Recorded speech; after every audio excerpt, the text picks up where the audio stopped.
And hello, everyone, to another episode of Girls Frontline Cast. We are joined today by a special guest. He's one of our editors. His name is Sia, and he also does YouTube. So, yeah, welcome. Oh my god. Hello. Hey everyone, it's Sia. So a little bit of background for myself. I've been playing this game since the release of the English server. I'm actually introduced this game by a friend that plays the Chinese server when I was playing games like Han Kole and Azure Lane back then. So I got interested, did quite a bit of research prior to the release, but oh boy, this research doesn't really apply to the real thing when you really do it in the real thing. So currently, I'm working with Girls Frontline Corner or GFC. You may know them from their website or their guides and everything. I also have a YouTube channel that Panda mentioned that I release guides on a occasional basis, and I'm also an editor for GFLCast as well. So, and I'm also a regular on the GFL official Discord help channel if you want to look for me there. Yep, he's quite well known. You also might know him from the Q&A sessions. We have a lot of fun in there, don't we? Yeah, it's quite a Yeah. lot of fun, man. Oh my god. All right. So yeah, let's let the crowd know you a bit more. So let's do some opening questions. So who is your favorite T-doll? So me, I don't need to say anything. I Oh, don't need to say Suomi? much. Yeah. Yeah. How long did it take to get for her? Because for me, it took me forever to get her. She's like a unicorn. I think I got her very early in the English server. It's like, if I'm not wrong, my SMG sequence was like Stain, Scorpion, UMP 45, UMP 9, then Suomi. So I got her very early. So well meme, by the way. So well meme. Yeah, so mean, man. So mean. She is one of our emotes. If you have better Twitch TV, she's the Suomi what? So if you're ever confused, just spam that emote. There it is in chat right there. Suomi what?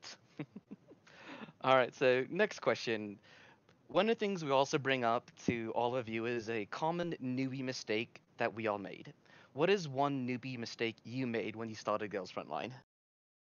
Newbie mistakes. Okay, I'm not gonna lie. I spent quite a bit of money crafting stuff. That's not a good thing to do, you know. I spent like $100 crafting UMP 45 and got a Somi in the What? process. Yeah, Wow. that's not a good thing to do for newbies, you know. I mean, I'm known for whaling, but this is not the correct thing to do. Since it's a collection game, you get everything but at the end. So you rage crafted is what you did, but you Yeah, took yeah, rage crafting to another level. yeah. I'm sure that other people has done it.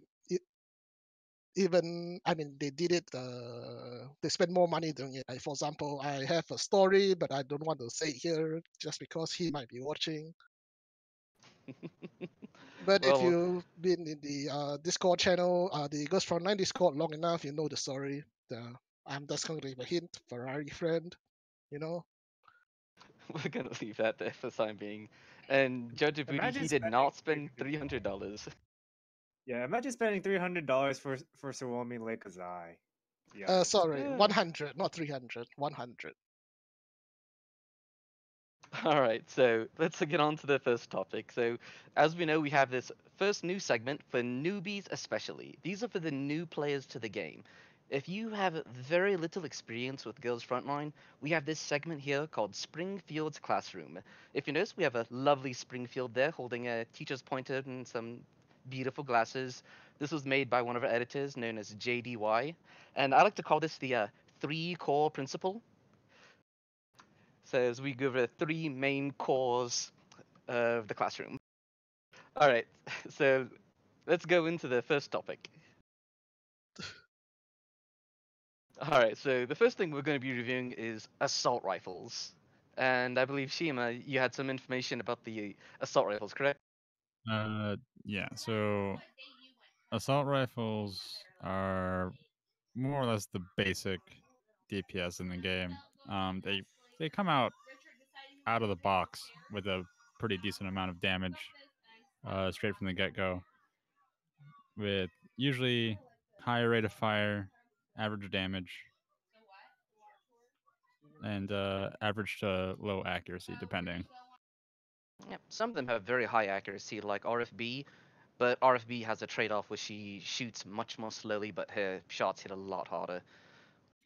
RFB also isn't the average AR, so She is. She's a bit of an oddball, but we'll also go with some oddball assault rifles as well.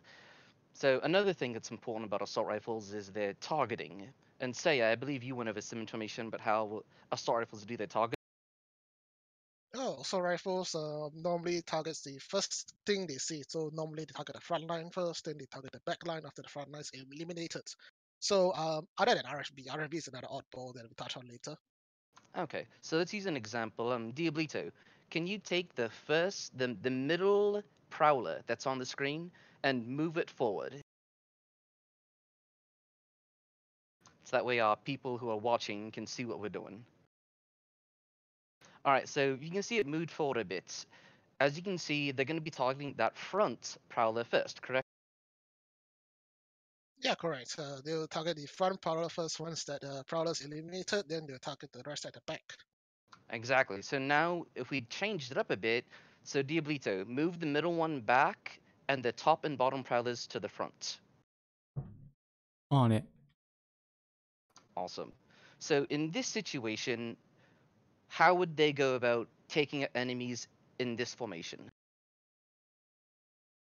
Pretty simple, actually. It's just they'll take out the bottom one first, followed by the top one, followed by the middle one. So just like I said, they take out the closest one first. yeah. So If you notice, the one on the bottom is slightly further ahead on screen than the top one.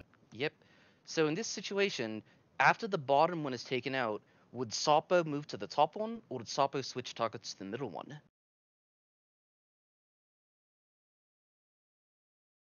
Pop quiz is after the bottom one is done, he'll switch to the top one.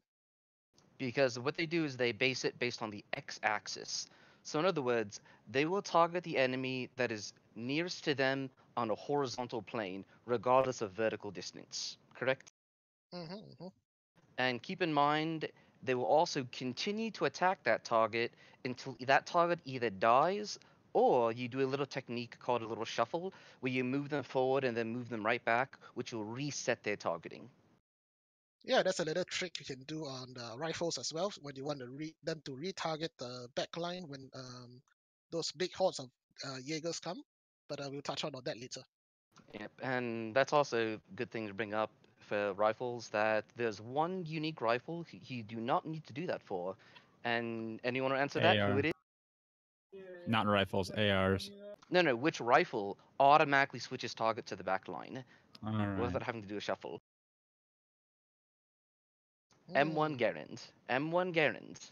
And Hawklead, you are correct. M1 Garand. Yeah. All right. So next thing I'm going to bring up Wait. assault rifles. You said M1 Grand automatically targets what row? Even if she's targeting the front row, the moment a back row target comes in her range, she will switch targets without needing a soft reset or killing that current target. Oh, okay. Yep. I thought I misheard you. And the thing about assault rifles is they will typically buff SMGs. They're the other half of this podcast for this section. So they will typically buff the frontline SMGs, but there are three special units who don't follow those mechanics. And Craze, you want to bring up? I believe Ribby was the one you want to bring up. Yeah, Ribby. Ribby is a special AR to say. She buffs. You know, she buffs. Nope, you cut out there. I know, I did. Yikes. Uh,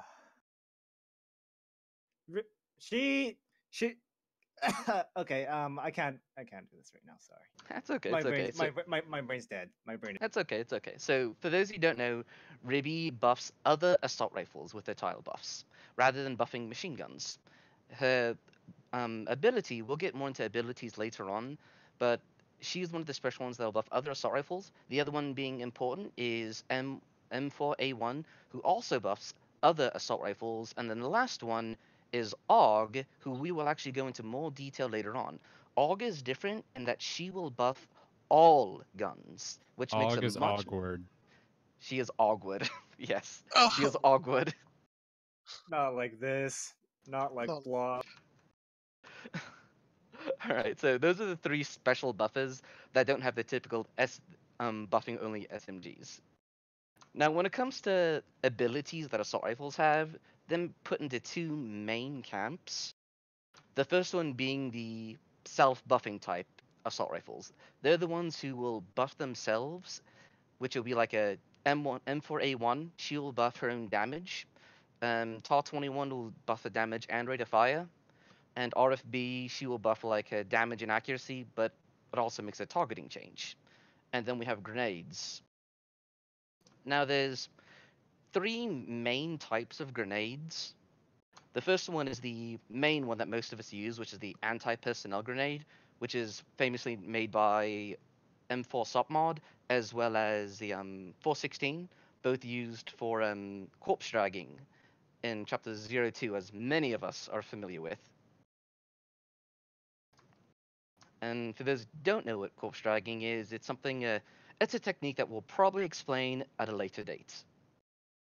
And then there was also the high explosive grenades, right, Saya? Which aren't typically used, are they? Yeah, high explosive grenades is a strange one to say the least. First thing they will explode on the middle, wherever the target. Then the target at the outer range of the in a circle will get a lower damage as it goes. So in a sense, it does a splash damage, but it does a less damage as it goes out. And how useful is it? Don't use it. So here you go, guys. Don't use high explosive grenade assault rifles. Poor And AK, then man. and then the last grenade type is there's only one assault rifle with this grenade type, which is grenade salvo used by FAL. And any of you guys want to go over FAL a little bit more in detail? I'll do it since she's my favorite grenade AR. Okay. So, Foul is interesting in that she's the only AR that uses a grenade, but it's not one grenade; it's three grenades. She shoots three separate grenades that do 5 times her base damage each time they hit. This may not sound amazing, but mathematically, when it comes down to it, she does the same amount of damage as SOP and 416 in terms of the multipliers. However, in my experiences, Foul tends to be more reliable due to less chance that all of her damage whiffs in one shot. Yeah, that's true, and I like using it to clear scouts, because scouts can be annoying, but having a 3 grenades out usually wipes them out pretty decently. Yeah, you can also use FAL for maps like 02 that have very densely packed mobs. Like for example, if you want to say some event maps, for example, there's also very dense mobs. So if you don't have a Grenadier SMG like Vector and PPS-43, you can use FAL to do that. Also, Alright. there's another grenade that we kind of skipped over. One that you and I are well acquainted with, Okami. Oh, you mean the M16 The stun grenade? no, the one that wouldn't stop appearing during raid up. Starts with a Z, ends with Oh, an oh, ass. you mean Zas? Zas? Yeah. Zas is her own ball of wax. Zas, she's not really a grenadier. She is a buffer and a grenadier. She is ugh. All right. So those who know Zas, she has a ability called Howl of the Nightingale, and she launches a grenade. If it hits 3 or more targets, then all enemies take 10% more damage. If it hits less than 3 enemies, then she will self buff, increasing her own damage. So it's very much a hybrid, which is why she's not really mentioned in the grenade section, as in the other section. Because Ribby is also not really, well, Ribby is a self buffer. It's good to note that her ability Crimson Echoes also increases the damage, rate of fire, and accuracy of any T-dolls on her tiles when a skill activates. And this is important because it's not based on where she was originally, it's based on where she is at. Yeah, Zas is an oddity in that she's both a self buffer and a grenadier in one. And then the stun grenade of M16A1, which is unique to her. She is the only assault rifle with a stun grenade. But another thing about M16 is that she's really more of a she's very tanky for an assault rifle. Now she's not a main tank by the stretch of the imagination. Do not use her as a main tank. That's my first word of advice. Do not use her as a main tank. She's not normally a main tank. Do But not use her as a general use main tank. but I can say she can off tank pretty well. Don't you agree? She could off tank. I mean, that seems to be her main role when you use all 5 AR team members. Yeah, once you get row 635, you put row in the main tanking position, and you would put M16 right above her. That's what I would do. Mhm. And so that just about wraps it up for the assault rifles. Now, one thing I do want to touch upon is assault rifles have a native 20% crit chance whenever they're using their shots. This does change with two specific T-dolls, AUG and RFB. They both have a 30% crit chance base as opposed to the normal 20%. So that's something that you all should take note of. And oh, I forgot to do this real quick.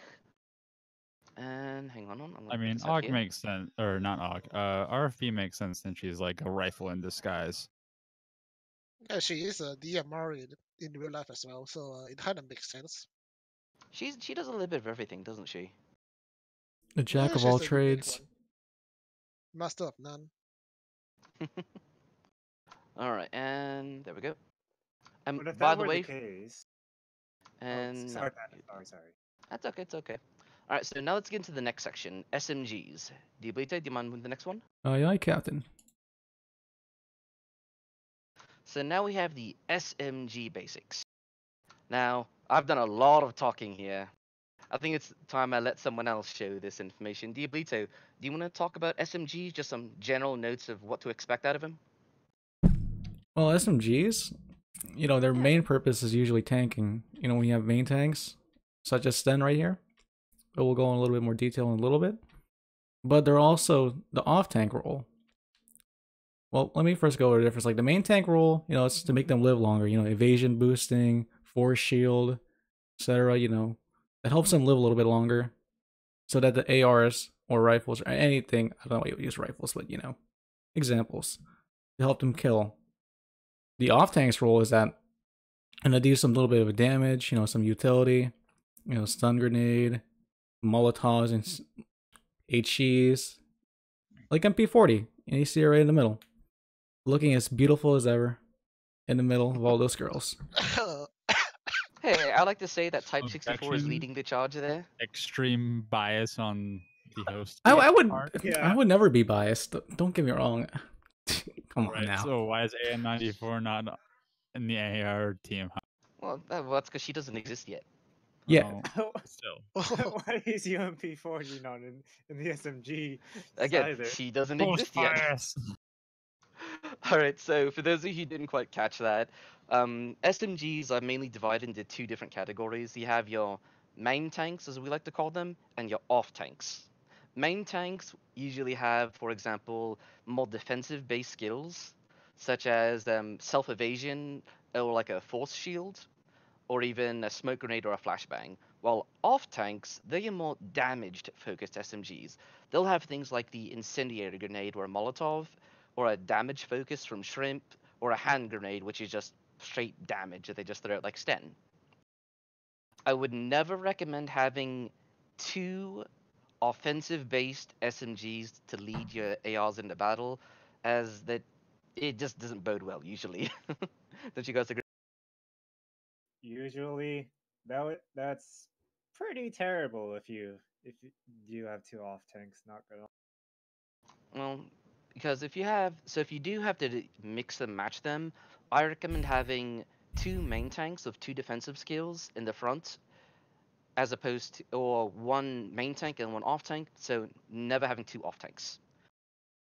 Fun fact about Stun and Scorpion, though, is that they can actually be interchangeable between off tank and main tank. Neither of their stats are terrible for either situation. Yep. But we're going to go into those two actually specifically later on. Even though they're both damaged based SMGs, we're going to be going over them in more detail and the reasons why as we go. So as we already discussed, so now we are going to SMGs. What they do is they buff the assault rifles that are standing behind them. Typically, the tile bus will be behind them, so that way it shows the relationship between assault rifles and SMGs. Assault rifles will buff the SMGs, and the SMGs will buff the assault rifles, making for a very good, friendly team. If you were a new player, I would definitely recommend setting up a assault rifle SMG team for your first team. Well, personally, I don't even think that needs to be a recommendation because I don't see most new players getting anything outside of ARs and SMGs for the most part. Well, when they're beginning, they get nothing but handguns. Because when we first played through it, we just got a bunch of handguns. The first SMG I think we all get is MP40, if I'm not mistaken. We. And yeah, we get MP40, then we get Sten and Scorpion, and I think that's about it for the beginning. And then there are exceptions like Micro Uzi, which buffs above and below her. Well, we're not going to talk about Micro Uzi. For those of you who are watching, while she is very cute, I do not recommend using her. Poor Z, man. Not using her is an understatement. Only use It's her like if she's your talking about waifu. it's like talking about AK and Famas. All right, so now we're gonna get into SMG type skills. So SMGs have two basic types for skills. They have your grenades, and there's actually a very wide variety of grenades that SMGs use. We have Type 64, which I'm gonna throw her out there first because she's my favorite. She has a stun grenade, and Diablita, you want to talk about your waifu's grenade Incendiary. and what's it do? Makes them go boom. Well, technically on fire, but boom also works. Of course, MP40 would have an incendiary grenade. Nah. We're gonna stop you right there, We're gonna Wait stop a you right minute. there, Shima. Oh no. So her grenade, she does another important thing. Not only does the incendiary grenade go boom, but also leaves a lingering damage zone. So enemies who are standing in the fire take more damage, obviously.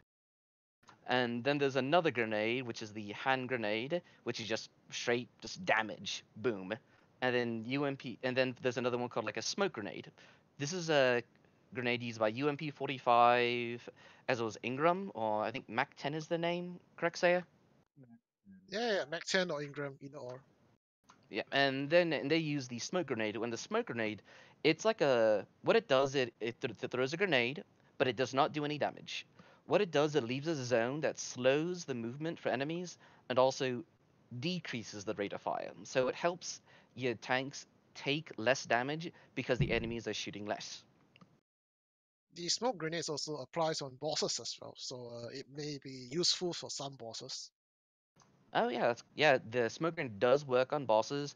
Important thing about the stun grenade, it does not work on bosses. So do not be expecting to throw a stun grenade and it to stun a boss. Now it will stun manticores when we get into night battles. Even those, are they still? So yeah, are those considered a boss monster, or are they considered like a regular monster? They're considered elite monsters, they're not considered bosses yet. So like an elite monster then? Yeah, in a sense. Okay, makes sense. Back in my day, stuns would actually affect the bosses. Yeah, that's a Was long, that? long time ago.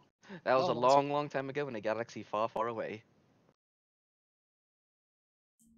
All right, and then we have the next section, which are the self-buffing SMGs. So yeah, do you want to go over those a little bit? Self-buffing SMGs, huh? The only one that I can think of right now is SR3MP, or most of us call it Shrimp. Also, the catalyst of team composition mistakes, just because of how powerful she is. So basically, what she does is she buffs herself about 260% was the multiplier, I think. I Yeah, think it's 260%. 265. I think it's 260, Oh, if I'm okay. not mistaken. So Okay. she just buff herself with that massive multiplier, and then she just gives everybody hell. That's what she does. Yeah, she does a. She's more of an assault rifle cosplaying as an SMG, to quote a certain someone I know. Yeah, but SR3MP has the downside of low accuracy. Yeah, she does Just need. She needs accuracy. She definitely needs that to make her effective. And then we have another buffing, which is an evasion focused self buff. For those who might want to know this one, I already see the chat mentioned it. IDW Danya. So IDW is a evasion focused SMG. What she does, she's a she's a ninja kitty. She dodges a lot. And then the last buffing one we're gonna go over is Rose 635, which is a she uses mental deterrence, which she increases her own evasion. But on the flip side, she also debuffs enemies by reducing the amount of damage they deal to her. that Uh, loudspeaker does wonders, man. Hey, it helps out everybody because her off tank will also be taking reduced damage. And Hina says IDW can dodge her way to the scrapyard. Oof. I, I I would will admit I have used IDW as enhancement fodder and I've scrapped her many times. I would also like to add that there's also one other title that's not currently released in EN that also has a very unique buff. And actually, that just actually turns out to be my waifu, Yeah, UMP 40. UMP. yeah. UMP 40 does have a unique skill, but let's leave that for when she does get released on Ian. Once she does get on Ian, then we'll really go over that information. For now, I don't think it'd be good to bog down the new players of information that they're not supposed to worry about yet. Well, no, it's just good to bring up because if we're talking about like self buffers, technically UMP 40's skill is a self buff, but its mechanics are very wonky to say. Yeah, 40 is a strange one to say the least. Yeah, if I want to just elaborate it briefly, she has a offensive buff and a defensive buff. You can switch one or the other in whenever you want to. But she has a what 600-second cooldown once you switched, if I'm not wrong. Oof. All right, and Yeah. then the last ability that we're gonna go over is Force Shields, which is just, grats. Here's a Force Shield. You get to evade You're all incoming invincible. damage. You're invincible. You can't take any damage. All right, One so thing about Force Shield though, it's been Actually, changed in the old servers. So it's no longer invincibility. I think it's a maximum of 9999. Is it 10,000 damage? If I'm not wrong. I don't play on so the other servers, so I can't say so much on that. I actually have a question about evade force fields now. So Sia, you might know this better than anyone in this chat, but do would force fields basically evade or block damage, like Elfelt's cannon? Yeah, Yeah, she I've does. seen that happen. I've seen it happen. I've seen another streamer, and he would actually use he used MP5 is what he used. He used MP5, and when FL activated a skill, MP5's shield, and MP5 didn't take any damage from it. See, I only bambooed my way through Elfeld, so I don't actually know. I did use GT16 Elfield, and I used the Force Shield to skip the nuke. Oh, and we got a correction from the chat. It says instead of invulnerability, it is now a 100% damage reduction, which is the same effects. So it's the same effect. It's just worded differently now. Ah, okay. Basically, same end result. All right. So now we're going to go over some information between the assault rifles and SMG. So when you build an AR SMG team, you want to make sure you put them together in a way that they complement each other, and yet cover for each other's weaknesses. So just a light team building exercise. And we're going to show some other examples when we get into the TDOL analysis. We're going to show some TDOL formations showing where we have what we think is good formations. All right, so let's go on to the next section. We are now going to go into some TDOL analysis. So if you look on the screen, we actually have a lovely scorpion. She's doing a little dance. And now that we've got to this section, I'll be releasing these cards in the Discord. Let me get them put up real quick. And while I'm doing that, Diablito, do you want to go over Scorpion? I think this would best move on to Craze. Actually, no, I'll take over. I got this. So Scorpion, she's one of the like few good budget submachine guns. In case you don't got any 5 stars, you don't got any 4 stars, you're in an early game. You don't want to use too many cores. Scorpion, she's one of the guns given to you by the game. And pretty often, so you don't have to worry about using cores on her. Now her role, she's an off tank. She has the incendiary grenade. Lobs them and kills them. One thing I like to know is that her buff, it's pretty decent. 15% rate of fire, 50% accuracy. Which ARs you could benefit from them. Because more accuracy the better. Hit more shots, kill them. The whole 9. So, why should new players use Scorpion? I got 2 reasons. 1, budget friendly. 2, pretty decent stats for a 3-star. She has a good amount of health. Damage, evasion, 83 evasion actually. All around decent. Yeah, she's a good girl. She's also given to us very early on in the game. So, along with her and the next T we'll be reviewing, these are 2 rare quality SMGs that we get early on that I think all new players should take advantage of. And by the way, if you go to the Discord for GFLCast, you will be able to see the special edition card for the Scorpion, as well as the regular Scorpion data cards under the creative section, under trading cards and special edition cards. The special edition cards will be removed in 48 hours, so please make sure you download them while you still can. If you don't know the information for the Discord, we can just use the !Discord command and it'll just get us in. Uh-oh. The bot's not working. Oh no. Well, We it's didn't in have the... I thought we Just did. We have scroll down. Persica. Just The scroll bot- down. Oh bot well. has Well, no it's in the panels functionality. below. Well, it's in the panels below. So just click the panels below. Well, there goes my shot. Yeah, the bot has no functionality. User still needs to work on it. Okay, I got it. And alright, so now let's go into the next one. We're going to go into the next girl. Oh, Sten. Oh. What, So- what do you like something about Senshima? No, I don't. Why don't you That's like the it? problem. Do I hear the So- police calling? No, you don't. Why Are you is sure? But you do hear me raging about the fact that she's a 3-star at any capacity. do you think she should be more rare? No, I think she should be a 2-star Why? Why should she be a 2-star? because of her real life application. So give us some history about the Sen Mark II. So I'd like to mention that Sten is literally a gun that was created over the course of 3 months, pretty much, lasted 5 years, then was pretty much put in a trash heap. It would costed less than or 15 times less than a Thompson submachine gun, and was literally just made to be usable. So in other words, in real life, she wasn't a very good gun. If that's what you're saying. More like she was just mass produced, because a lot of the mass produced guns like Papa Shaw or MP40 are 2-stars. Yeah, but those all had unique situations to them.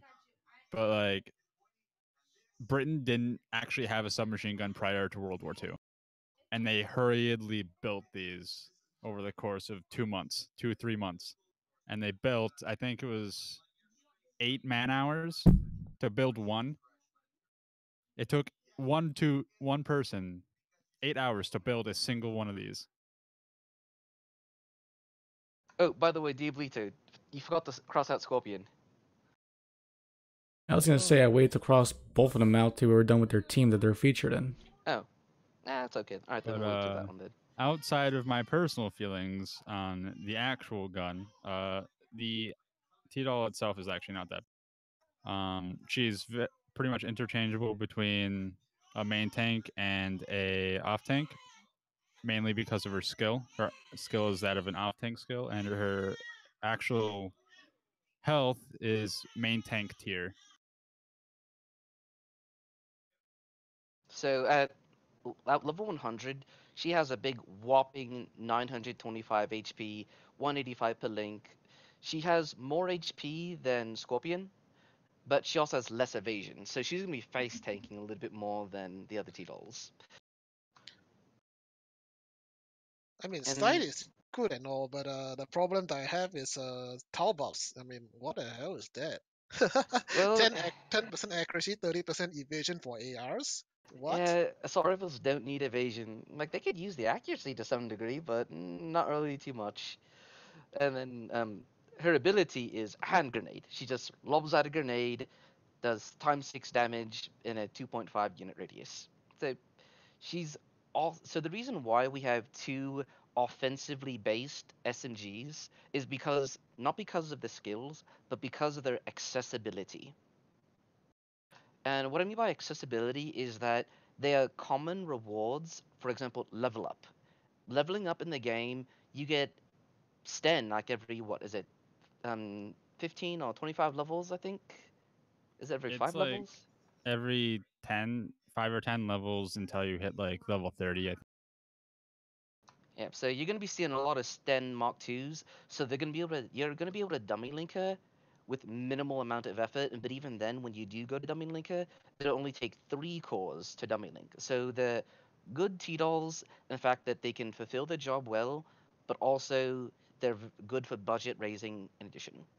So now we're gonna go into the team building featuring Sten and Scorpion. So as we stated, we have Sten and Scorpion right there. Again, Scorpion and Sten can be interchanged depending on who's taking more damage, swapping them out. Yes. Scorpion has significantly higher evasion but less health than Sten, and Sten is the opposite. So higher health, less evasion. So the way this works is that for the timeline, when this echelon begins battle, the first 3 seconds, Sten is going to throw out the grenade. And as well as Scorpion's Molotov, as those are both on a 3 second initial cooldown.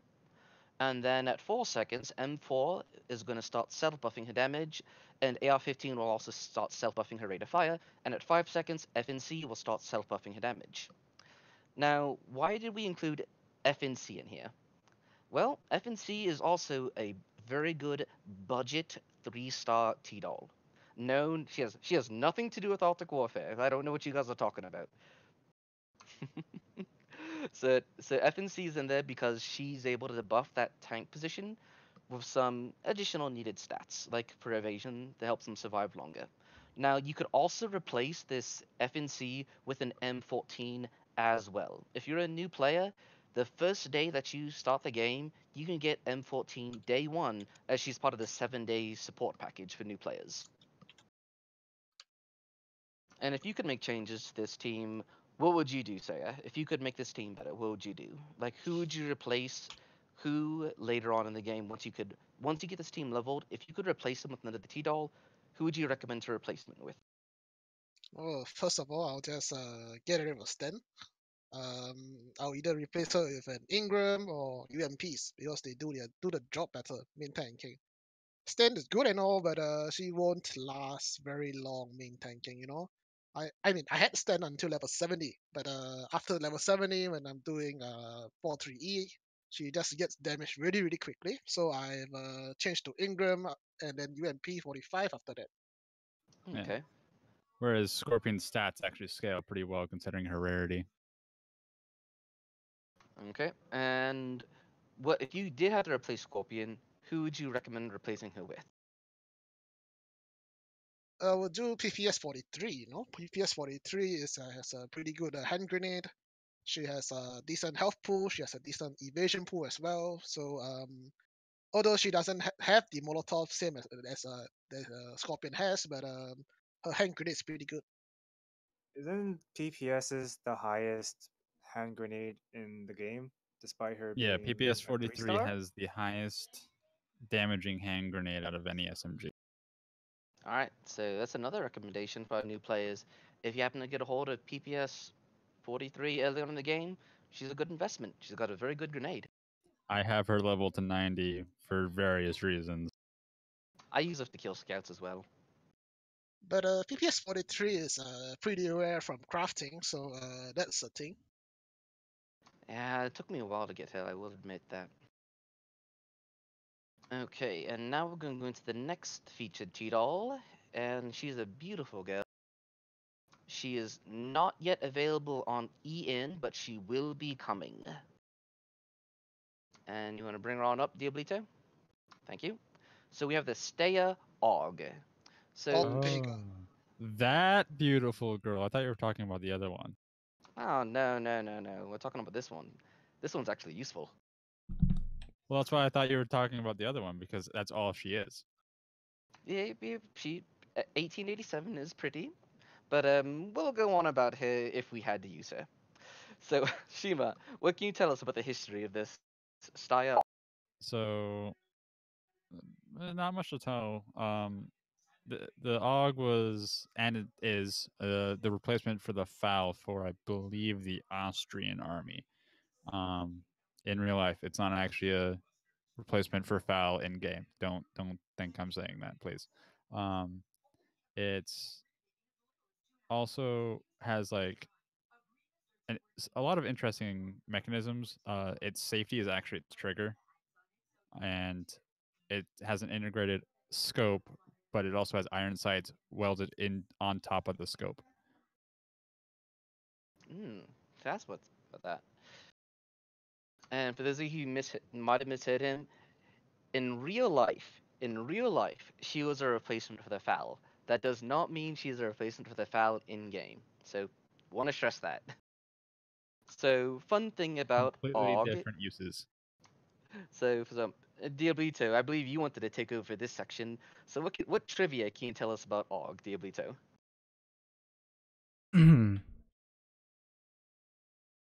Some things I want to say about Og is that she's the only AR that can go above the rate of fire cap, which for those who don't know, it's 116. She can go above that, and she doesn't lose any accuracy when she goes above the fire rate due to her skill. But there's a catch. She doesn't focus on one enemy. Her skill reduces her self accuracy, which means that like when she shoots an enemy, on to the next one, on to the next one. A sweeping type of motion. Now, I have a question. With her rate of fire cap, can she go above it naturally, or does she have to use her skill to go past it? It's bit based on his skill, because if you look at the Reign of Burial on the card, at the cost of reducing her own accuracy by 0%, keep in mind this is at level 10. She reduces accuracy by 0%, she raises her own rate of fire, so it just sets it to 150. All right. And then she's into a sweep mode, so that means after each target, just like Deeblito said, each time she fires a shot, she shoots the next target, the next one, next one. So each time she fires her weapon, it shoots the next target. And the rate of fire cap, 116. Say, even though the rate of fire cap in game is 120, why is it 116 for the basic description? So 116 rate of fire, right, is the frame cap. So we have frames where we the the game runs in frames. So in 116 rate of fire, it goes to 12 frames, which is the maximum. Even if you go to 120 rate of fire, it still caps at 12 frames. So there's no point going up to 120 when you can hit 116. So in other words, you shouldn't get more than 116 rate of fire for any of your units, correct? If you can reach 116, yeah, you just cap it at 116 and don't go higher if possible. Okay. All right, so just a brief overview of Aug's stats. So at level 100, she has 605 HP. That's 121 per link. She has damage at 55, accuracy at 57, evasion at 46, rate of fire at 75, and again, her native crit chance is 30%, which is higher than the normal 20% that other assault rifles have. The other exception being RFB. And her tile buffs are also very unique. If you look in the description on the card, tile buffs affects all guns. And this can put her in a wide variety of teams since she can buff all weapons. She buffs everyone's damage by 12% and accuracy by 20%. Now, if you could use her outside of a normal assault rifle SMG team, what do you guys recommend for to use? If you didn't have to use an assault rifle SMG team, where would you use her? Personally, MGSG. Oh, I think between accuracy and damage, I think the buffs fit well. Plus, she's in general as a DPS, so she could definitely replace a handgun in a 2 MG1 SG. hmm. I was thinking about putting her with two machine guns, one handgun, and one shotgun, and then having her as well. So if you're running low on machine guns, you could just throw her in there to replace one of the machine guns. So that way, when the machine guns are reloading, she's great for cleanup. Well, Yeah. I think she can also do that while replacing a handgun. Yeah, but if you bring in the night battles, then you definitely still need one handgun to go through it. Well, yeah, All right, but like so there would usually be 2 handguns in there, so you'd still have another handgun besides her. yep, that's true. But that's why you have the other one. That's why you use it to replace one of those handguns. Yeah, that's what I was saying.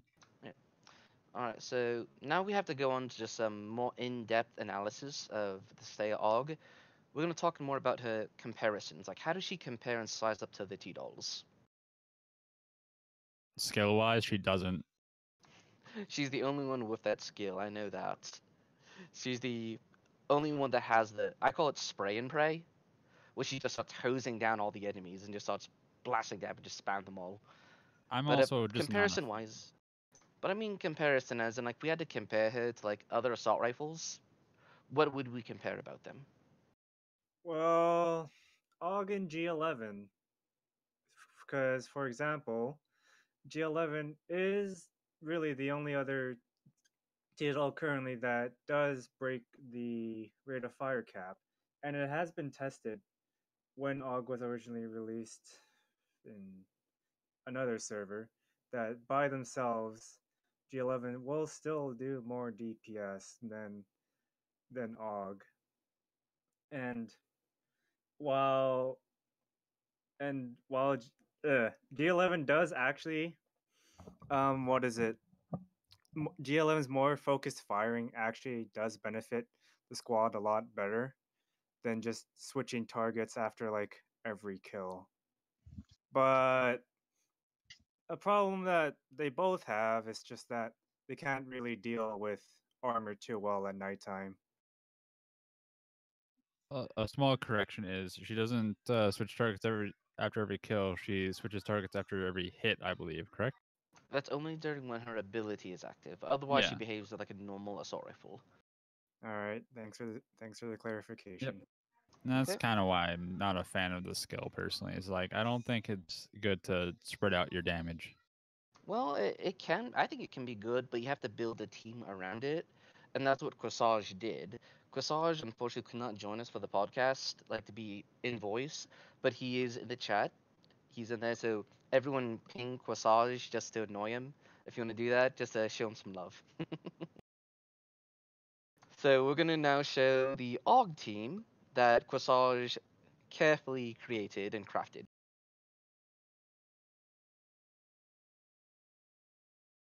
So first thing I want to bring out that this is all 5 stars and one 4 star. It's a lot of rarity in here.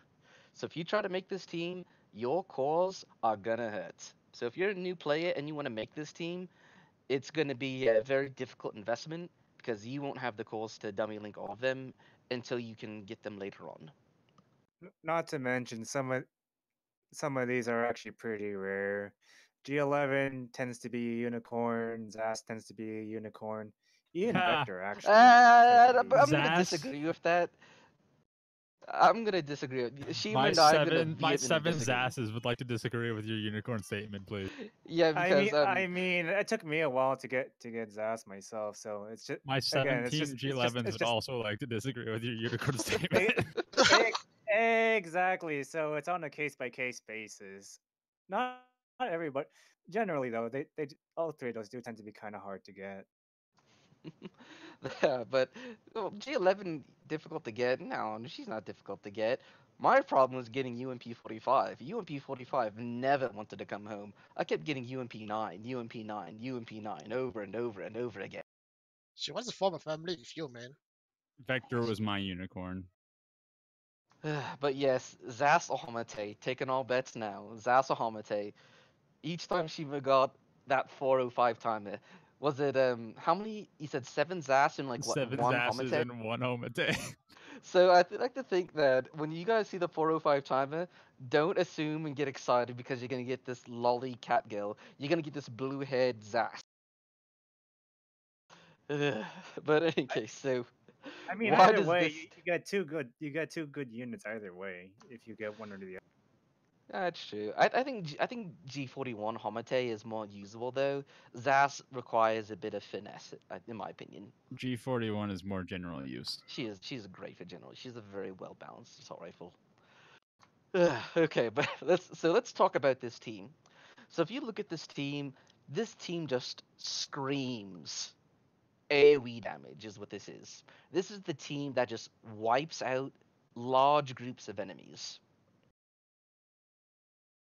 Because Tim, if you look at the timeline that Corsage made for this team, which he did a great job of, at the 1 second mark, UMP-45 throws out his smoke grenade, which slows down the enemy front line, and it bunches them all up together. And then at the 3 second mark, Vector throws out her Molotov at all these bunched up enemies, which just annihilates them, destroys them, because Vector, aka Vivi, for those of you who know, Vector's nickname is Vivi, because she's a pyromaniac. Everything burns before Vector. Final Fantasy That 9 reference. It that is is. if she doesn't target like a small group of enemies and actually targets the right group of enemies. Doesn't whiff her Molotov, yeah. I believe the Molotov. I think the Molotov actually has some AI targeting. I believe Molotovs will target the highest HP enemy, if I'm not mistaken. Correct, Saya? Or is that not the case? Most of the time they will target the highest HP, but sometimes they whiff, you know. Okay. And so while they're all burning, at the 4 second mark, Zas will then launch her grenade, which hits pretty much everyone else. Well, guess what, guys? You're taking fire damage. You're gonna hit more than 3 targets with that wide grenade from Zas. Boom, 10% damage taken in addition. And then guess what else happens? Og's skill will also activate at the 4 second mark, and she starts peppering everyone for increased damage thanks to Zas. So, out of all these, if they manage to live through the onslaught of Vector, Og, and Zas, out of all those things, that's when at 6 seconds, G11 kicks in with her skill, which literally just does nothing but mop up everything else with focus fire. So, You know, this is. I think this is a this very well constructed team, in my opinion. this team screams overkill to me, though. Overkill? So, Overkill. like for what? I mean, most stuff will just die before after Zaza launches her grenade. If you're talking about main general mobs, everything will die when Zaz launches her grenades. Then Og won't do anything. G11 won't do anything. So, here's the question then. Would this team be good for Arctic Warfare? Maybe, maybe. Don't tell Corsage that I think this is one of his Zas teams. Well, he's in chat, so he gets to hear everything you're saying. Alright, so a thing about this, it does need testing because AUG is not available yet on EN, so we can't really say too much.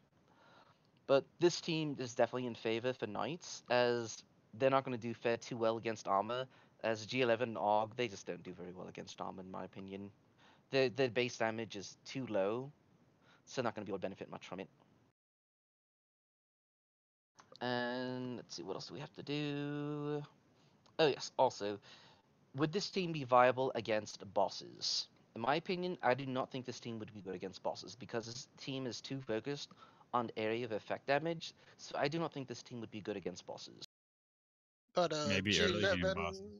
G11 on Og just they can do pretty okay against bosses if it's a 1v1, of course.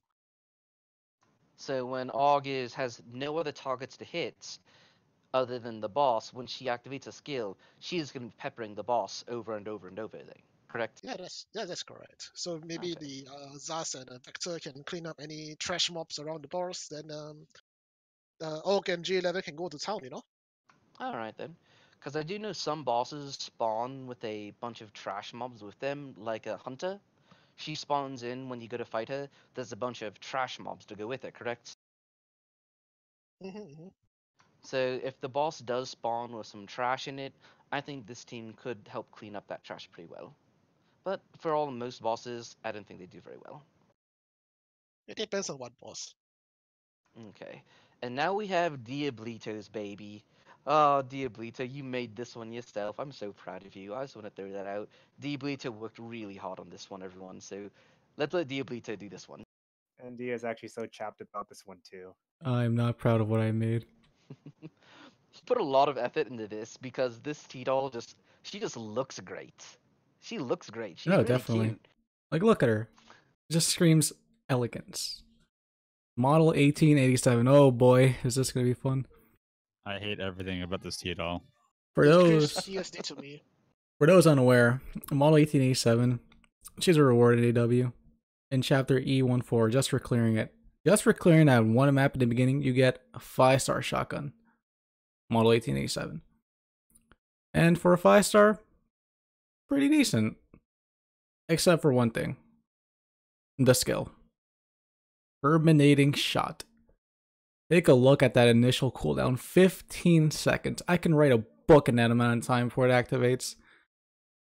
But there is a use. Granted, a very niche one. But before I go on about her skill, stats.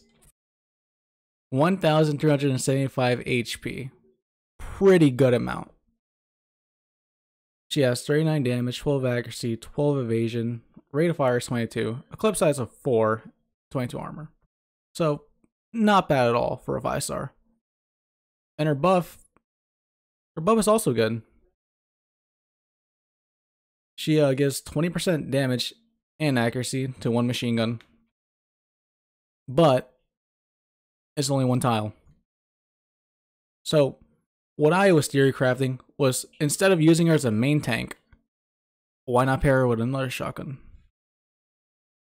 And this is where I reveal my unholy creation, as you'll see here. Oh, you cut out there. This is my creation. 1887, Sat 8, PKP, Negev, and MG5. This is what I could come up with for M1887. You cut out again. Push to talk, it'd be like that. So here's what I came up with. In this team, there's only two skills that really activate, and that's only the shotguns. Because Negev skill, PKP, and MG5s are passives. But M1887s and Stat 8 skills, they take time to activate. But there is a large gap between those two skills. 2 seconds for Stat 8 to activate from initial, but 15 for 1887s.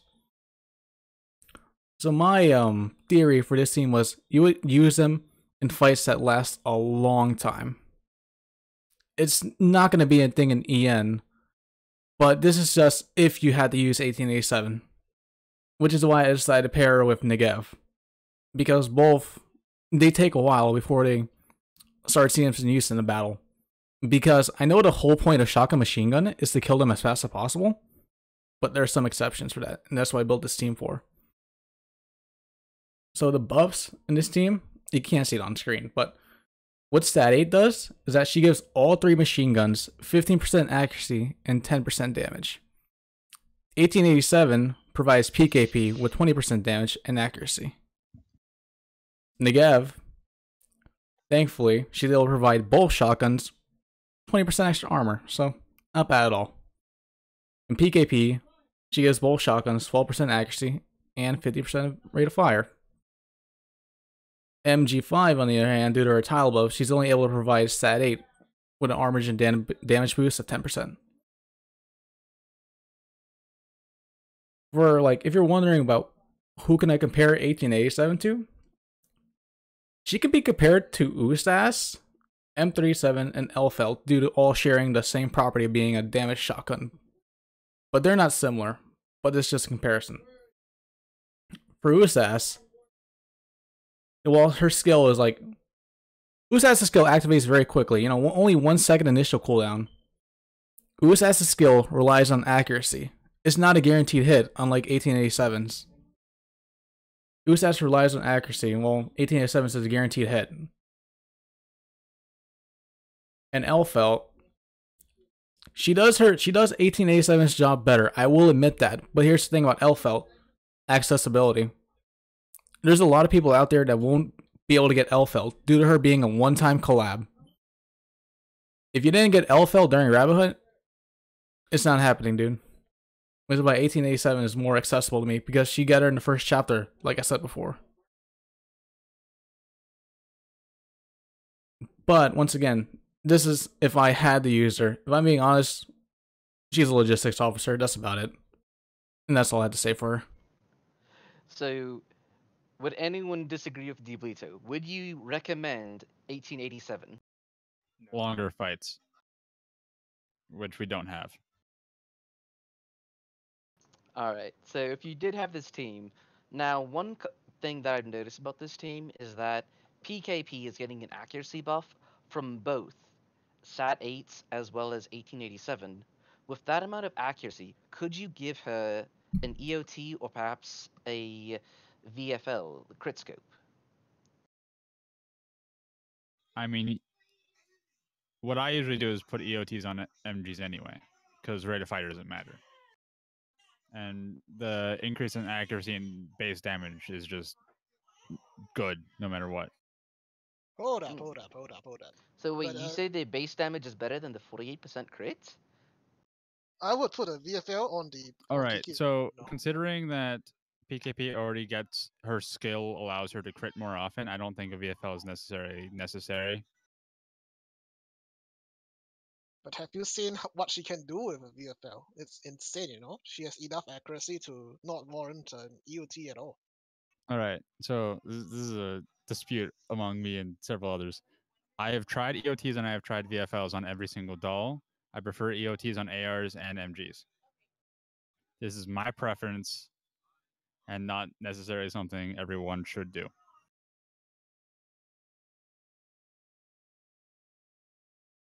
So in other words, explore for yourself and let yourself decide which one you think could be better. Okay. So some other benefits of this team, pull it up here. However, I'd like to make some comments on 1887 real quick. Go for it.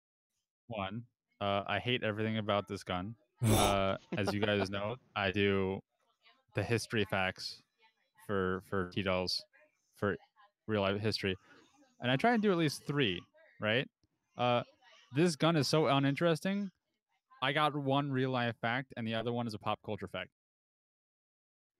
The first fact is that it's the first high capacity, quote unquote, shotgun.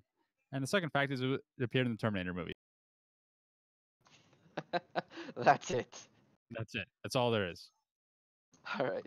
So for the newbies watching, even though we're showing this team, we do not recommend 1887. We're only showing this because if we had to use her, here's how we would use her. Other than that, she's great to have for coming back from logistics. We can all agree she's great seeing her come back from logistics. Yeah. M8087 in Modern Warfare 2 though, that gun was a monster, especially when you can equip 2 of them. Oh my god. That gun was broken. But then again, every gun in that game is broken. But not What like else in is Girls new? Frontline though. Every gun is balanced. When everything is OP, nothing is. Yes. She's a free logistics style is what it comes down to. She's a trophy. Alright, so Diablito, cross out those last 2 T-Dolls, and now we're going to get into some big news about Arctic Warfare. The big Oh, event that man. we're all looking forward to, coming up here in 3 days. Oh, boy. Oh no. Alright, Oh, Diablito, this is your baby. So, what are the 2 new mechanics that we're going to be expecting from Arctic Warfare? 2 map-based mechanics. The 2 mechanics in Arctic Warfare the two main ones for me are limited supply nodes and time limited heliports. Time limited heliports, it's pretty self-explanatory. They're only open for a certain amount of time and then they close. And then they're also closed for a certain amount of time before they open. They tell you how many turns it is until they close and open, right under the icon for it. For supply nodes, the way they work is that if you're on that node on which the supply node is on, you have an option to resupply, but it's only once. You gotta make use of it. Be careful with it, And quick question: when you take from that one-time resupply node, does it withdraw from your resources? It does Or not. is it considered free resources? It's free. Yoink it. Oh, so it doesn't deduct. So you can put a machine gun team.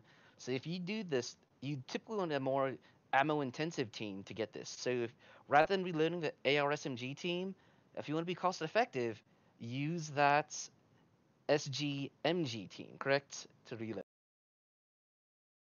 Wait. Wait. We're Oh, getting some disputes. We got some disputes. I think I brain It's not farted. free? It ain't It's free. not free. It's not free, man. It's resupply points. It's treated as a one-time resupply point. Yeah, the one-time resupply. So like semi-free. Yeah. It's not free. No. It's not free? No. Nothing comes free, man. Oh, so it does deduct from your resources when you take from that resupply node, that one-time resupply node. Slight misinformation, guys. We apologize. It's free, boys. Spread the word. Okay, it is not free then. So we've got some experts in the chat. It is not free. So when you resupply at that node, then it will deduct from your resources. I scamas you guys. I apologize. All right then. All right. It's okay. It's okay. I'm glad we figured that out now, though. Now, how does it react though? Well, Tile- after the you tile take the itself. so after you take the resupply, it just becomes a regular node. Can you resupply from it when it's enemy controlled? Yes, you can. So in a way, it's similar to random nodes. In a In a sense. way, You step on it and you resupply. you can activate them no matter whether they're allied or enemied. But it's a kind of like an active activation, right? You have to actually activate it like you would a heli. Mm-hmm. All right, so the TLDR is time limited helipads come up every 3 turns, and then one-time resupply nodes, which does deduct from your resources. It should be Should be- noted you can't repair from these nodes, correct? You cannot. Only No, it's just resupply. used to resupply. You can't deploy echelons. You can't repair. Only resupply. And in order to utilize them, as Demise just said in the chat, double-click your squad, and then it'll give you the option to resupply, and you resupply them manually. So if you want to save the node, you can. Alright, so those are the two new mechanics for Arctic Warfare. Now, these are just two map mechanics that we're going to be going over. Now we're going to review some new enemies that we're going to encounter for Arctic Warfare. The first one is going to be called the Jupiter Cannon. Oh boy. The And catalyst of mistakes. Oh boy. for those of you who do not know, we do not recommend facing these head on. If you face these head on, we call that Dia dashing. As in, Diablito is dashing headfirst into a fully activated Jupiter cannon. It's to assert Do my not- dominance. Do not emulate Diablito. Do not emulate what I do. Do not dive headfirst into a Jupiter cannon. This is a while it is strategy active. meant only for Diablito. I don't recommend it to anybody. But that Do not Jupiter, condone this type of behavior. Alright, so how do you handle a Jupiter cannon? so in order to Well- shut them off, you have to encircle the nodes around the Jupiters, if I'm not mistaken. You have to encircle the nodes Yep. around it. And once you do that, it enters a machine gun mode instead of the usual cannons. In which then you can take them on. But me, once again being me, don't need to. Easy clap. But for everyone else watching that isn't me, shut them down before facing them. Can't stress that enough. Or just avoid them. Diablito just likes wasting resources. I He do. does. He also likes having his girls hate him because they get wiped out. I do not They're hate my gonna- girls. I don't hate my girls. hope- You I hope might hate MP40 them, loses but they're their gonna heart. hate you. You know. We should let Sia talk. He was gonna say something. No, it's okay. Go ahead. You sure? You sure? Ah, we're just shooting the breeze right now. So what you had more information about the Jupiter cannon, Sia?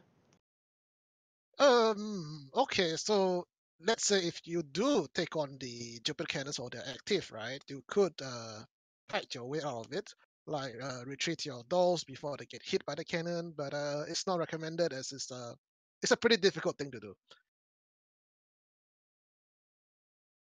And So- Why are next, you enabling Diablito more to do this? don't. I'm just It is a saying bad idea. I'm just saying it's a possible thing you could do, but you shouldn't do.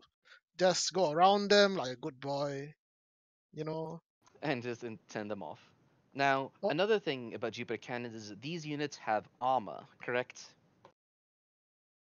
Yeah, correct. They do have armor since they're armored cannons after all. Armored units, you say. Can I bamboo them? Sure, they'll die before they get the bamboo off.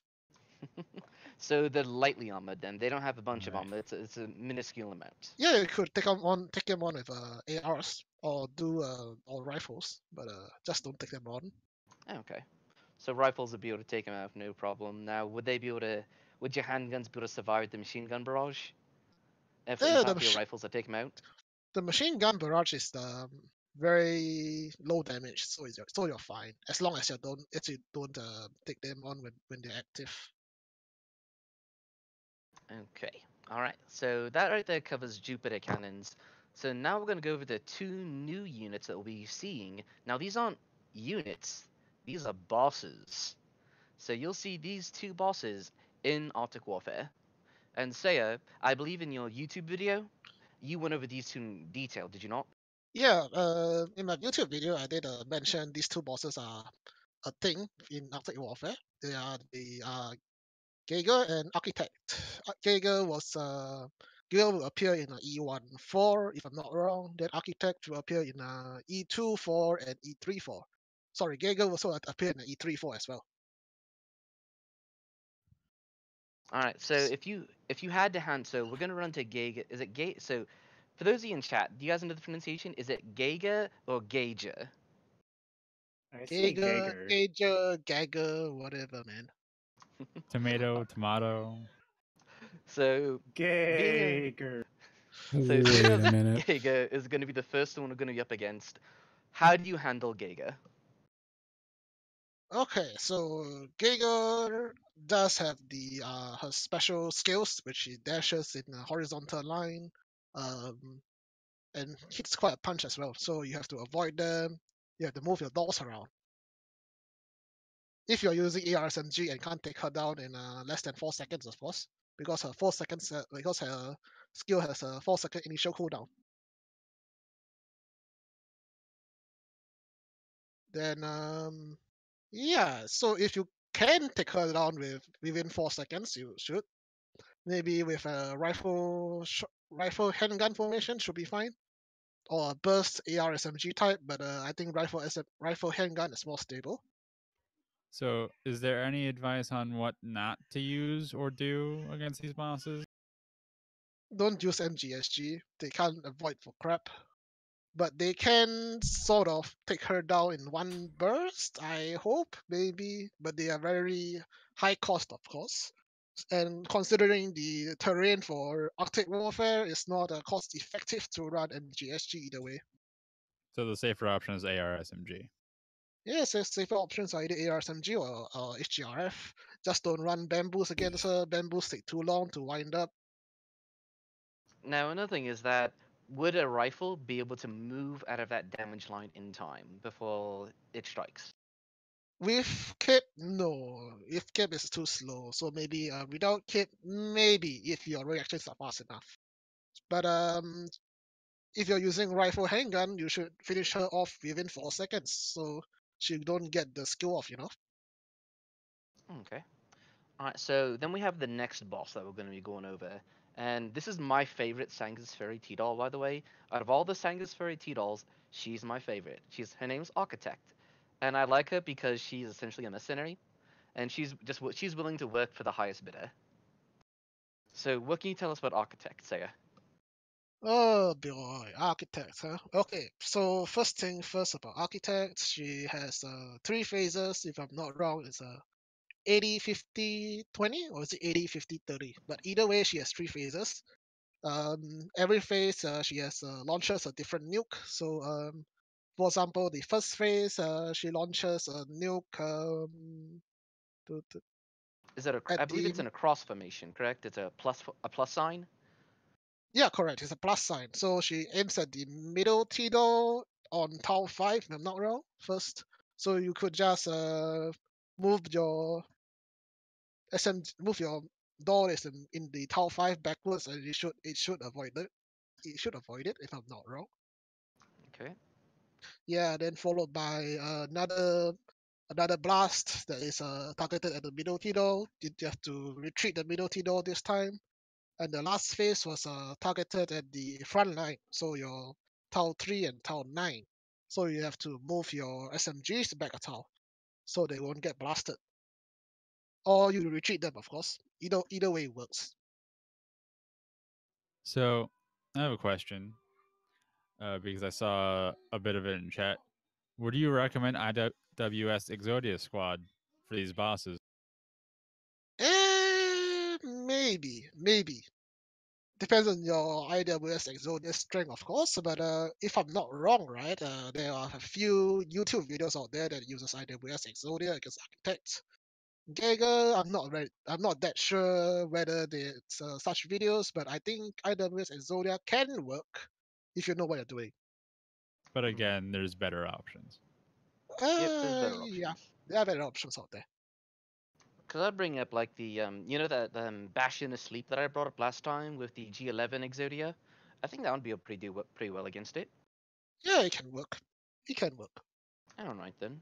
Alright, so speaking of the IWS Exodia, one key factor of that IWS Exodia is a certain handgun, which all of us except Uzanagi, which he flexes on us constantly, will be available as a possible reward in Arctic Warfare. Do you believe you mind going to the next slide? See, Wait, does Sia not have it? I have Well, it. JP does not have. I know JP does not have IWS. Wait, we're Which one? talking about 5.7 or IWS? 5.7. We're talking about 5.7. Oh, Yeah, got 5.7. it. 7. The Japanese server does have 5.7, but Yeah, but we are they don't not have. sure. But they don't have IWS though. Yeah. Yeah, I was just curious if Sia had 5.7. I had 5.7. All right, so it's Sia and Yuzu at this point. Okay, and real quick, Diablito, can you hide the agenda because poor Type 59 is getting Type 59 and Super Sass are being hidden behind it. Or Just give me layer one it so second. or just layer it so that way the slide is above the agenda. So Alright, dude. this is a quick question, but which girls are you guys gonna farm? What do you think? I don't know. That's what I'm asking. Well, I'm obviously gonna 5.7. farm 5.7. I'm farming her. I'm also gonna farm Super Sass and SPP1. Oh, The reason being, I don't have them, and Super Sass is super cute. you don't have SPB1? No, I remember I came at the end of Cube. I Oh didn't get yeah, her. you did. You know who I Super- wish they had in here? I wish Groza was part of this list. I wish Groza was on here. I had to wait for 5.7 Deep and Dive. NZ are the two that I'm gonna be farming. You didn't get NZ75 from I the login? do. I just want to dupe. You want a second one? Yeah. Imagine duping in 2019. Who doesn't like Dante? She has the dual handguns. But yeah, so 5.7. We can all agree that we're all gonna be farming her. Yeah. I'm still kind of upset I don't have her skin though. Alright. See, I'm pissed off because I have her summer skin, but I don't have her. So I just have That's this. the case with a lot of people. They have her outfit, but they don't have her. So I just have this like gift in my gifting tab that I just cannot give to her because she doesn't exist in in my armory right now. Like, oh my god. All right, so then we have the next set of rewards that'll be inside Arctic Warfare. Diablito, you want to go to the next one? Give me 1 second.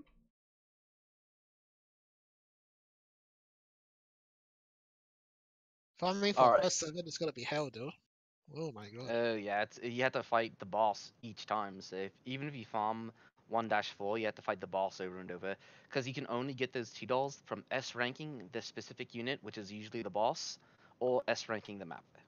There is some external units, not external units, other units in the map that may drop 5-7. So we'll Uh, test it out.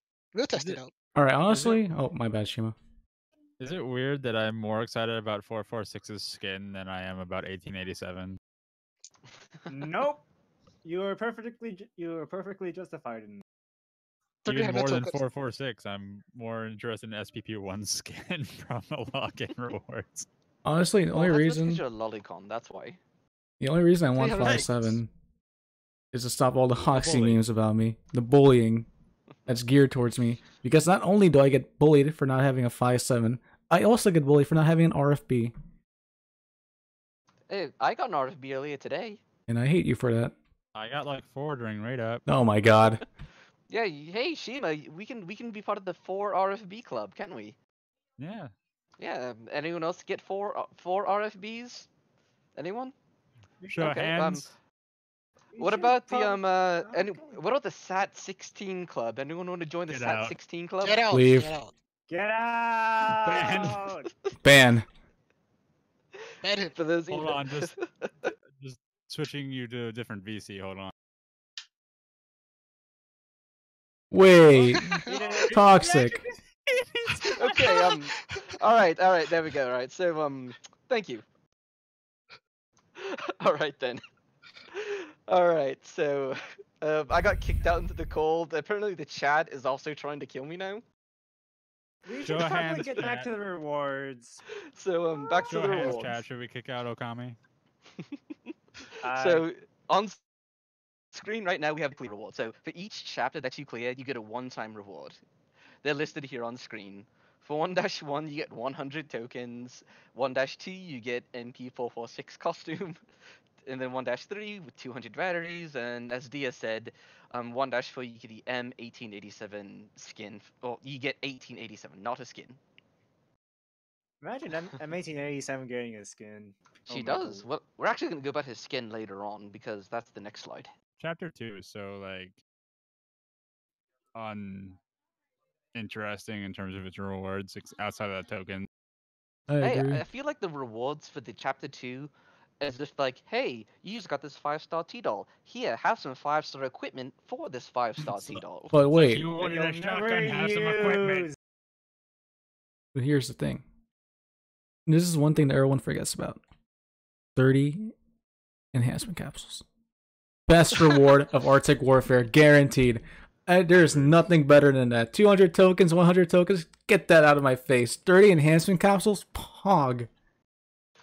So you get 200 tokens for clearing 2-1.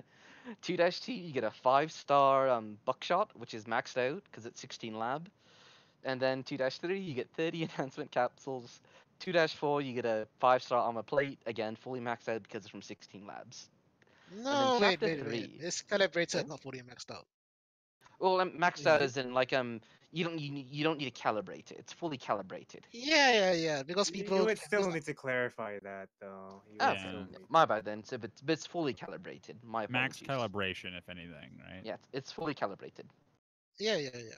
And then chapter 3, I actually like data as a reward, but I like intermediate data more than the other ones, because I really don't have much use for basic data, as it's a dime a dozen to get. Dude, 500 advanced data, dude. That is also very good. That's like assuming you get like what? That's a full 9 and 10 50? level skill. Yeah, so that's Yeah. because it takes like what? It takes 3 to do an advanced data, and then you get like what, 50, or is it less than 50? Like Around 50. 50. 50. Average. 50. So you're gonna take around 10 to 11 runs to get that amount of advanced data, which is 30 sim data or 60 hours to get that much data. But I mean, to be fair, you're spending more than 60 hours on this game anyway, so is 60 hours really anything to scoff at the end of In the Yeah, long but there's run, only like 60 hours a week that you can actually access data. Yeah, true. So my mistake. Then yes, that is definitely worth a lot. And then intermediate, it's two, and you get like what about 197 or so. I get 97 each time I do an intermediate data run. same. Same. So it's going to take you 5 to 6 runs to get that amount, which is 10 to 12 hours to get that amount. Basic, you can get that like in 2 3 runs. So it's like 3 hours, like 1 2 3 4, like 6 hours or so. It's not that much. And then we get the 3-4, which is a badge. Ooh, a badge. Is this that one special badge? Yeah. Oh, the it is. main It's that one badge? super special badge. I don't think we've ever had this badge before, have we? No, this is the first event that will have this badge available to us. Ooh, so it's a special badge and wall decoration. Yay, furniture! Because who needs more 5-star furniture? Me. It's a knee pin. I definitely need more I mean, furniture. it's a one piece furniture set. You get closer to the 5-star furniture achievements, That's true. That's true. which provide tokens, if I recall correctly. Which, let's be honest here, everyone loves Yeah, I think tokens. so. Yeah, you get tokens out of it. And speaking of furniture, there's more pieces of furniture to get from this event. If we go to the next slide, Give me 1 second. Oh, keep in mind the badge is one time only, so hot see. yeah, the badge is one time, but the wall decoration also one time only.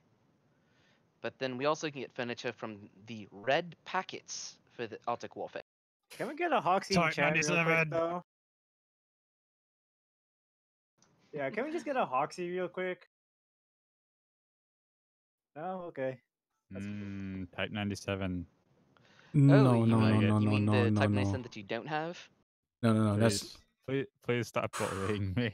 that skin. See, here's the thing, right? Shima, you have so many chances to get T97. Like, I will actually be so sad for you if you actually don't get her during Arctic That's why I'm Warfare. upset that I don't have her. Because you mean, you have 96 chances to go grab T97, and if you still don't have her by the end of that, I don't know what to say to you, buddy. Alright, so here's the way it works. So, red packets, you can get, there's 3 chapters in Arctic Warfare. You can get a maximum of 32 red packets or red envelopes per chapter. So 32. So you can do 4 runs. 4 runs, you can do the same map 4 times, or you can do each of the maps once, any combination. But once you get 32 from that chapter, you have to move to the next one. So assuming you do so that's a total of 12 runs each day to get 96 packets. Now the good thing about this is that after 999 red envelopes, you get the special skin for Type 56-1. Oh, thank God. So there you go. You Because- get a special skin for your assault rifle for one of Because the people rewards. use 56-1. Yeah, You don't understand how much I people love that actually use skin. her. I will. I will definitely will. T56-1 Omega Low. That skin moved there so many tiers up my list. It is so good looking. And I also want It to try is, hard in very cute. ranking for that scope to make her less useless. Honestly, outside of Type 97, the 404 and AR team decorations are what I'm more interested If looking at the T-dolls, there's actually very good T-dolls in there. Type 95, Type 97, M95, M950A. I call it Calico because it's just so much easier to say Calico. And then we got Suomi. That's a Sia's favorite right there, right front and center. And then we Hmm. got Con 98K way in the back. So these girls can also drop from the red envelopes. And you also get furniture from it as well. So you can get the Squad 404 wall decorations as well as AR Team wall decoration, which is again 4 pieces. So Arctic Warfare, assuming you do 96 every day, it's going to take you 11 days to get the Scarlet Sage skin for Type 56-1 it. So it's doable. And Arctic Warfare is on for like what, 5 weeks or is it 4 weeks? 4 weeks. So 4 weeks. So that's easily, that's 20, at least 28 days. you can skip a day or so, but my recommendation is keep doing it every day because you can get more than just this. There's also, like, you can get all sorts of other rewards. Say what can be in the envelopes? It's like the Blaze Blue Guilty Gear collab. Like the items you're supposed to collect there, you can get like resources, tickets, data, all those good stuff. And if I'm not wrong, right, the rewards can come more than once. If I'm not wrong. Oh, so you can actually So, get so you can get Type 97 multiple times. Yeah, so yeah, yeah, of course. possible black They're not cards one is what time. you're saying. Oh, wait, yeah. What if you get Scarlet? Yeah, can you get multiple Scarlet Sage? Ooh, because Maybe you can it's get multiple RNG. Noels. It's RNG, Maybe. I Ah, don't true, know. it's true. Just Can I don't know, Gold Hawk. That's a good question. We'll have to do that in the Q&A with Mika, because there's gonna be a Q&A in a couple weeks, so that's something we probably have to ask them. Or you can just find out for yourself. Maybe you get multiple. Who knows? I hope so. yeah, yeah. Who knows? Shima might never get a T97. What I Hee want to see is Shima gets everything from here, except Type 97. He's Are gonna you see it guys? every day, and Let's go then do he this. does not get Type 97. Give you one Why second to are you- answer Esper's question. You can get both of them from the packets, both the guns and the wall decorations. Chat, help me. Alright. I'm being bullied right now. Please.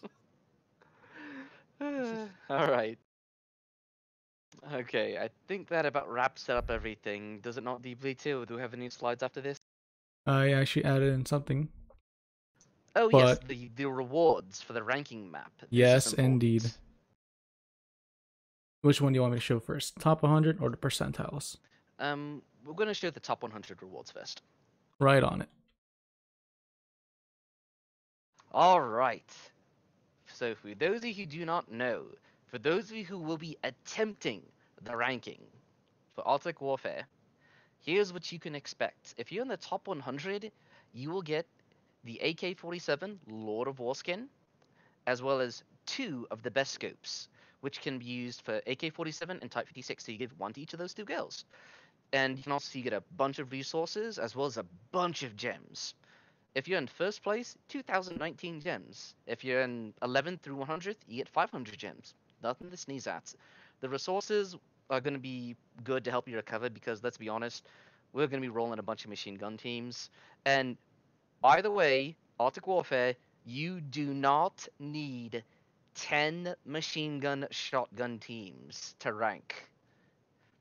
Reiterate that. You do not need that many. The reason being is that the enemies that spawn from Arctic Warfare are based on RNG. Because if you get sent out a team of scouts, your machine guns are gonna have a bad time. You're gonna have a bad time. My recommendation is to bring at most 5 machine gun teams. Have the rest of and the other 5. If you have 10 echelons, I recommend having 5, around at most 5 machine gun SG teams, and having the rest of them mostly being assault rifle SMGs, maybe 1 or 2 handgun rifle teams.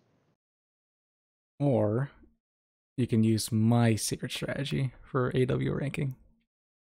The Don't listen to unholy, Diablito. the Yeah, okay, unholy don't strategy. listen to Diablito. MP40 Exodia.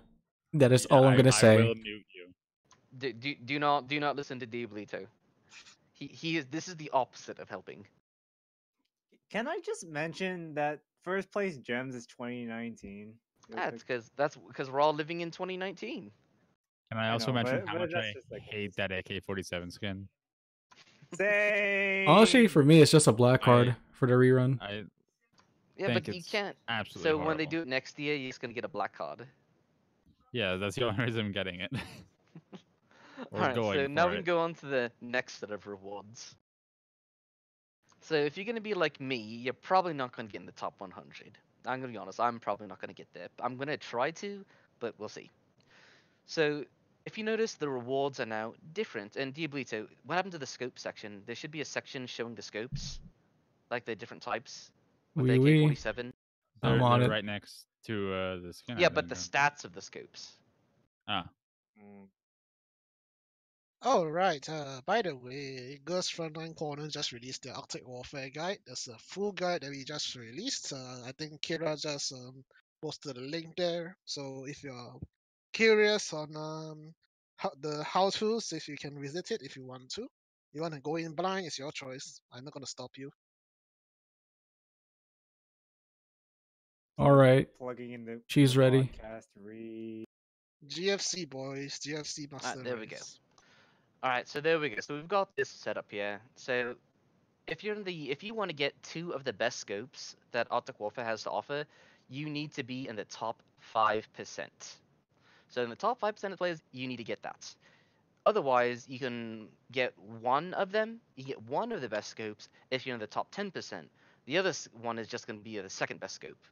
If you're in the top 15%, you're only going to get two of the second best scopes, and then 20%, one of the second best scopes and one of the third best, and this continues on down the line. If you're in the top 50%, you'll always get a skin for AK-47.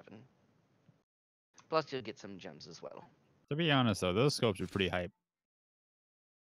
Like those stats are pretty awesome. They are pretty awesome, but the question is, do those scopes make those two T-dolls viable?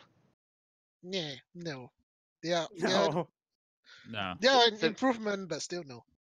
So AK-47's usefulness is inherent in her, or lack thereof is inherent in her tile and buffs, Yeah. and her rate of fire as well. I've noticed. All right, so we're gonna have that together now. So that's what you can expect from Arctic Warfare. So now we're gonna take some time to do some Q&A from the chat. So if you guys have questions regarding anything we had during this podcast in general, please ask them now.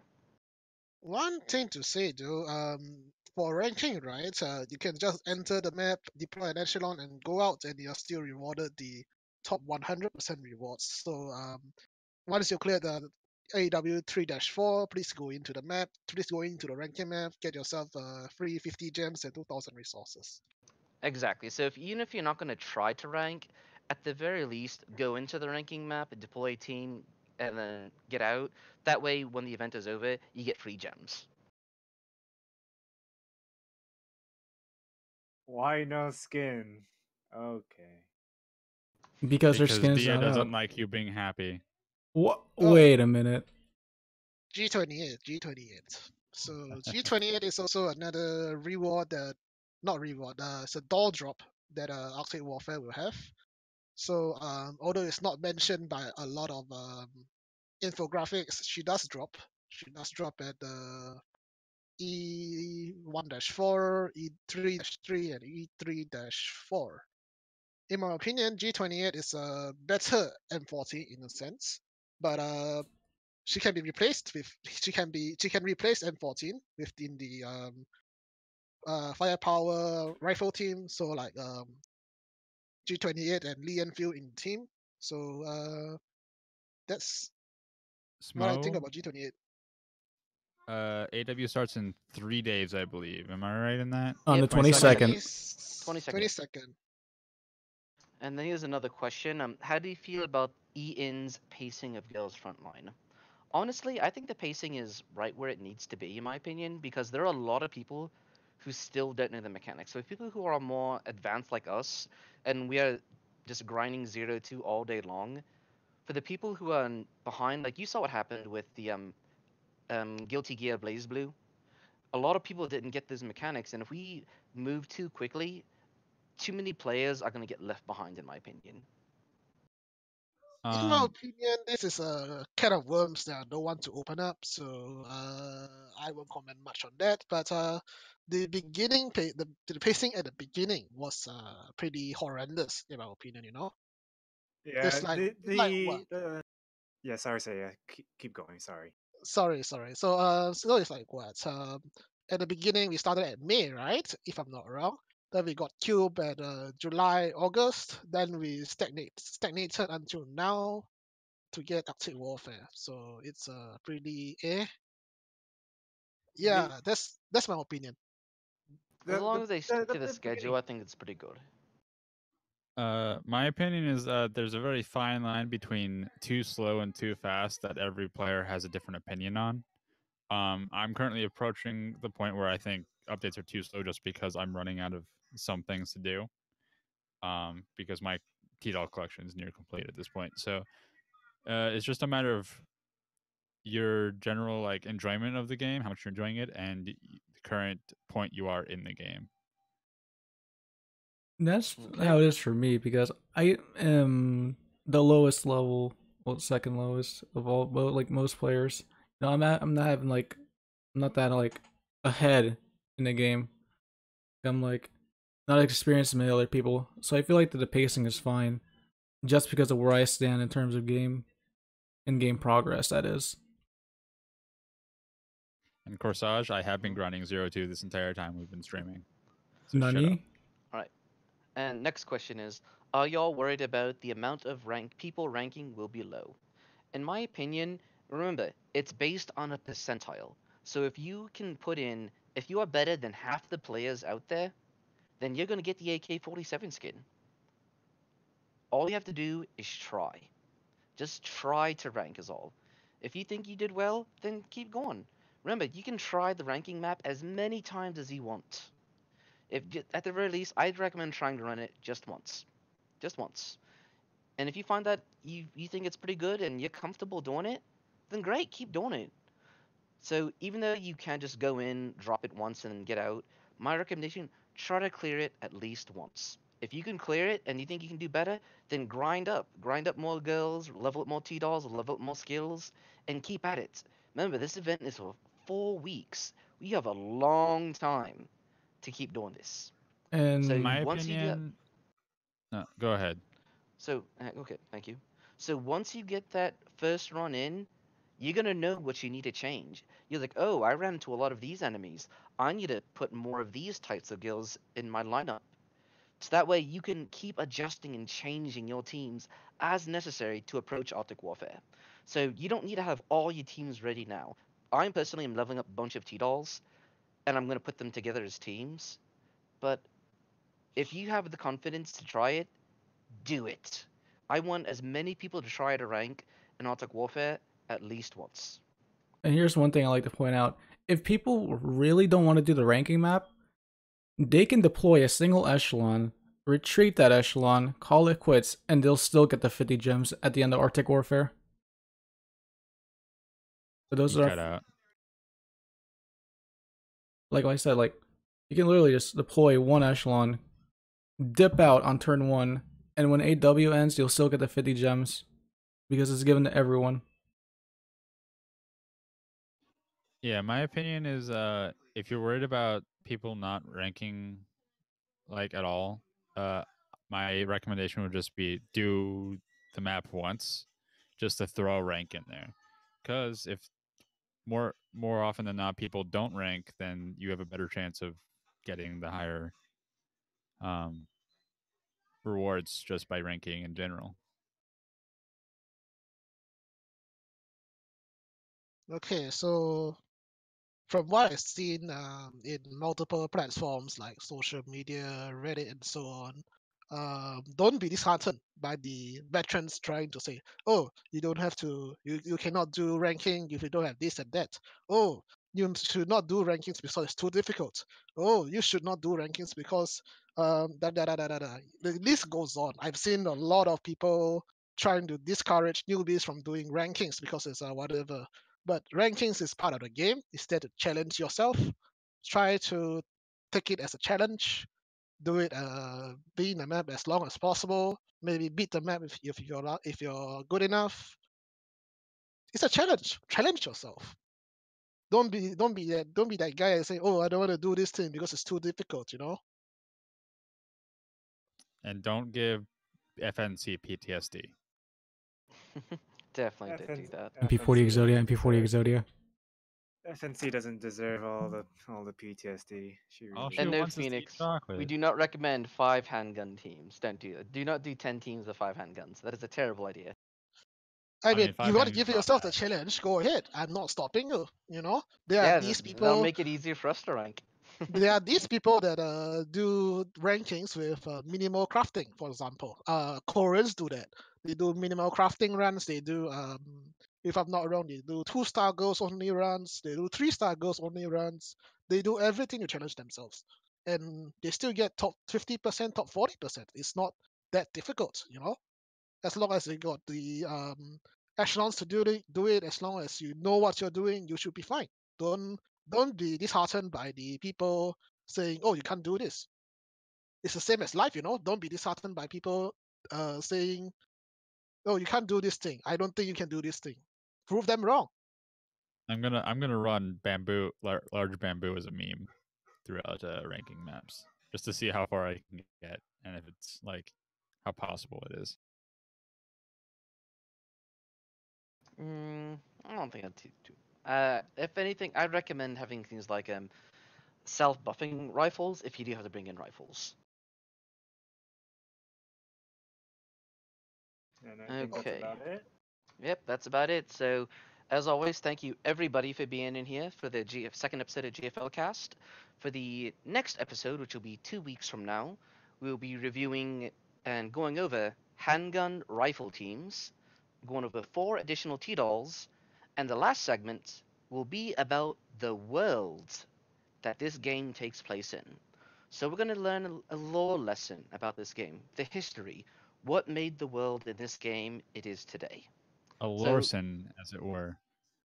Shima, so please be quiet. Oh my god. Never! look You forward to cannot it. silence me! I am the owner of the server. Shima, please stop making these crappy puns. I cannot stand this. All right then. So that's it for tonight, guys. So again, thank you all for joining. If you haven't already, please join the Discord down below. Click the panels, join the Discord. We'll welcome you in. Make sure you go to the Welcome Home channel and type -approved to make sure you get access to become a confirmed commander. Thank you all for being here. If you need us, please ping us on Discord. We're more than happy. Also, if you have any feedback about the podcast, as long as it's constructive, please leave it in the feedback response section under the GFL related.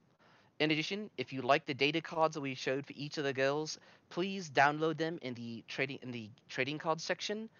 The special edition, which is the Scorpion skin and Sten skin, will be in the special edition cards. They will be removed from the Discord in 48 hours, so please take this time to download them. If you haven't, make sure you let your buddies know about them as well. Other than that, thank you all for being here, and we'll see you guys next time.